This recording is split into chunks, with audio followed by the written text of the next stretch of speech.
आशुतोष जी, अब थोड़े दूसरे संदर्भ में भी सवाल पूछूंगा और सतीश जी आपके पास भी आऊंगा। दो तीन सवाल आ रहे हैं मेरे मन में यहाँ पर।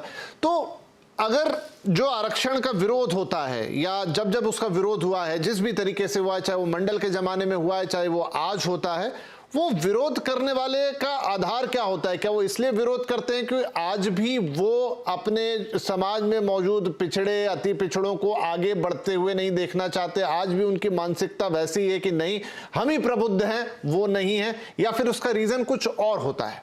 आशुतोष जी। देखिए विपिन जी, ये सवाल आपका जो बहुत ही गहरी विवेचना की डिमांड करता है। अभी मैं पिछले दिनों एक किताब पढ़ रहा था, गीता प्रेस को लेकर, एक बड़ी महत्वपूर्ण किताब है, मेरे ख्याल से हर भारतीय को पढ़नी चाहिए।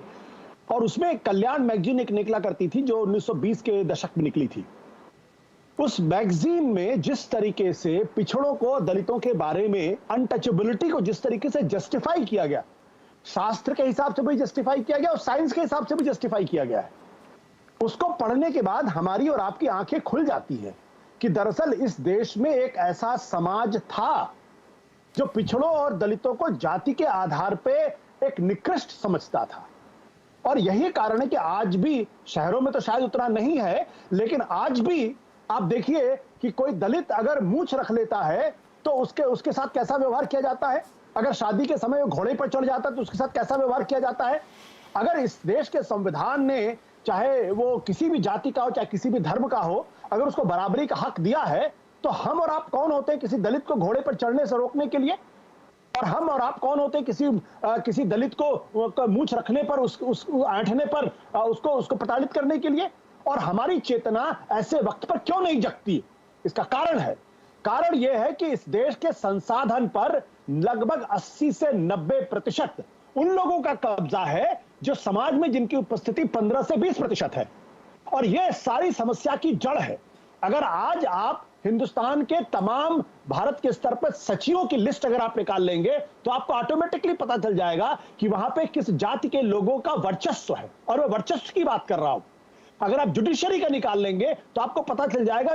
और यही वो लोग हैं जो नैरेटिव बनाते हैं, यही वो लोग हैं जो दलित उद्धार की बात करते हैं, जो पिछड़ों के उद्धार की बात करते हैं। तो और अगर आप मीडिया में चले जाएंगे तो वहां तो एक भी संपादक आपको नहीं मिलेगा जो दलित होगा या पिछड़े समुदाय का होगा।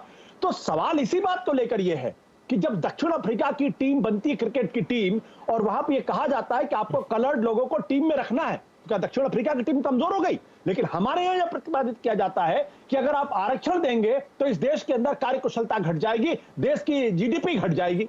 हकीकत यह है कि जब से इस देश के अंदर मंडल कमीशन लागू हुआ है, तब से इस देश की जीडीपी हर साल बढ़ती जा रही है। आज हिंदुस्तान 19, और जो भ्रष्टाचार, तो सर अगर आप यही कह रहे हैं कि मेरिट, तो फिर अगर आरक्षण की पूरी व्यवस्था, मतलब इसको अदरवाइज मत ले कोई भी यहाँ पर, अगर आरक्षण की पूरी व्यवस्था ही आप खत्म कर दें तो फिर क्या वो नहीं हो पाएगा? नहीं, मैं तो ये कहता हूं कि जातियों के आधार पर आरक्षण कर दीजिए, आप नौकरियों में भी कर दीजिए और सब जगह कर दीजिए। जो जिसकी समाज के अंदर जितने प्रतिशत उपस्थिति है उसके हिसाब से उसका हिसाब दे दीजिए, तो किसी को आपत्ति नहीं होनी चाहिए। अगर मैं समाज में 4% हूं तो सरकारी नौकरियों में मेरा 4% हिस्सेदारी होनी चाहिए, वो 5% क्यों हो? ये बहस होनी चाहिए इस देश के अंदर। और ठीक है करते हैं तो लोग कहते हैं कि जातिवाद बढ़ाया जा रहा। फिर आप लालू प्रसाद यादव, मुलायम सिंह यादव, मायावती को आप चिन्हित करते हैं और उनको आप एक गलत तस्वीर पेश करने की कोशिश करते हैं। क्यों भाई? क्या भ्रष्टाचार उनके बगैर, जब वो नहीं थे तो क्या भ्रष्टाचार इस देश के अंदर नहीं था? क्या तब लोग खजाने को नहीं लूट रहे थे? वो कौन लोग थे, किस धर्म के लोग थे? ठीक है, अब इस पे अगला सवाल नहीं। ठीक है sir, got your point Satish Prakash साहब। तो अगर मूल रूप से फिर आरक्षण की व्यवस्था ऐसी है, देखिए मैं बहुत अलग तरीके से उसको पूछ रहा हूं, सहमत होते हुए पूछ रहा हूं, तो फिर ये सिर्फ सरकारी नौकरियों तक क्यों? फिर तो बस में लाइन लगाने से लेकर, होटल में खाना खाने से लेकर, अस्पताल में भर्ती होने से लेकर, स्कूल में पढ़ने से लेकर, प्राइवेट सेक्टर की नौकरी से लेकर, XYZ जो भी हम करते हैं रोज, उन सब में व्यवस्था लागू होनी चाहिए अगर आप वाकई में इससे कोई परिवर्तन लाना चाहते हैं। नहीं, देखिए इससे डरने वाली बात नहीं है। अगर स्कूल नहीं डरने नहीं, मैंने तो बहुत अलग, बहुत जी डर के हिसाब से सवाल नहीं पूछा। देखिए भारत की राजनीति का और भारत के समाज का दुर्भाग्य ये है कि हमने हमेशा निवारण के ऊपर चर्चा की है, कारण के ऊपर कभी चर्चा नहीं की है। आरक्षण के ऊपर आप चर्चा कर सकते हैं, लेकिन भारत में आरक्षण किस लिए है? आरक्षण जाति के लिए है ना। जाति खत्म करने की बात हमने कभी नहीं सोची। हम हमेशा आरक्षण को लेकर के गलत फहमियां तय करते हैं।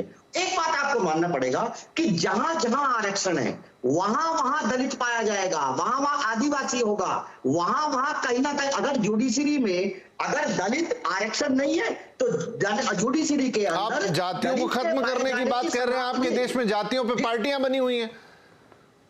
सुनिए मेरी बात सुनिए। देखिए, इस भारत में, इसी देश में अगर आपको 4th क्लास की कोई नौकरी चाहिए, चाहे वो प्राइवेट नौकरी हो चाहे वो सरकारी नौकरी हो, तो आपको बाकायदा इंटरव्यू देना पड़ेगा और तमाम उसकी जो भी योग्यताएं हैं। लेकिन इस देश की न्याय व्यवस्था में क्या योग्यता आप बता दीजिए ना, मैं बता देता हूं आपको कि योग्यता क्या है। 8,000 या 10,000 की एक इनकम टैक्स की रिटर्न होनी चाहिए ना।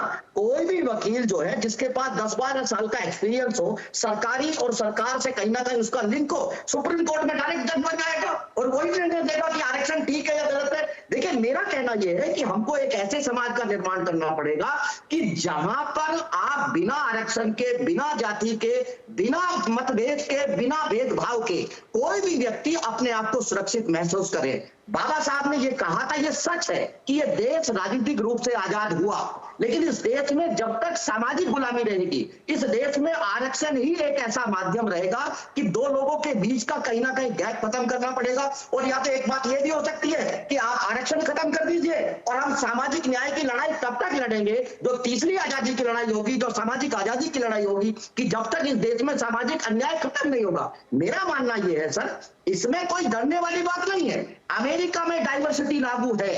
अगर कोई भी व्यक्ति अगर वो तोप का गोला बना रहा है, टैंक बना रहा है, तो उसमें कहीं ना कहीं जो ब्लैक लोग हैं उनका बनाया हुआ, चाहे वो एक छोटा सा सुई भी हो, वो जाकर के यूज होता है। सरकार चाहे तो प्राइवेट सेक्टर के अंदर अगर रिजर्वेशन लागू करती है, उन लोगों को बना सकती है। इस देश में कौन सी ऐसी व्यवस्था है? सड़क से लेकर के कोई एक व्यवस्था बताई, मकान से लेकर के दुकान तक, सड़क तक, इमारत तक, हर जगह दलित का कहीं ना कहीं हाथ लगता है। और वो एक प्रोग्रेसिव, तो वही तो मैं कह रहा हूं सर, जाते हैं जी। वही तो बात मैंने कही कि फिर हर जगह आगे बढ़ाइए, फिर पर्टिकुलर एक नौकरी से क्यों आगे बढ़ाना चाहते हैं, या ये मान लिया जाए कि सुनिए, देखिए, मेरा मानना यह है कि अब वो समय आ गया है कि हम आरक्षण के ऊपर चर्चा ना करके उस माहौल को खत्म कर दें, बिल्कुल, जिसकी वजह से आरक्षण है। अब ये जात खत्म होनी चाहिए, अब ये डिफरेंसेस खत्म होना चाहिए। सतीश खुद आकर के ये बोले कि मुझे आरक्षण नहीं चाहिए, अब मैं जात खत्म करना चाहता हूं, मेरे साथ के मेरे लिए मुझे सर्टिफिकेट। ठीक है, विराग गुप्ता वांट टू रिएक्ट, बोलिए सर। जी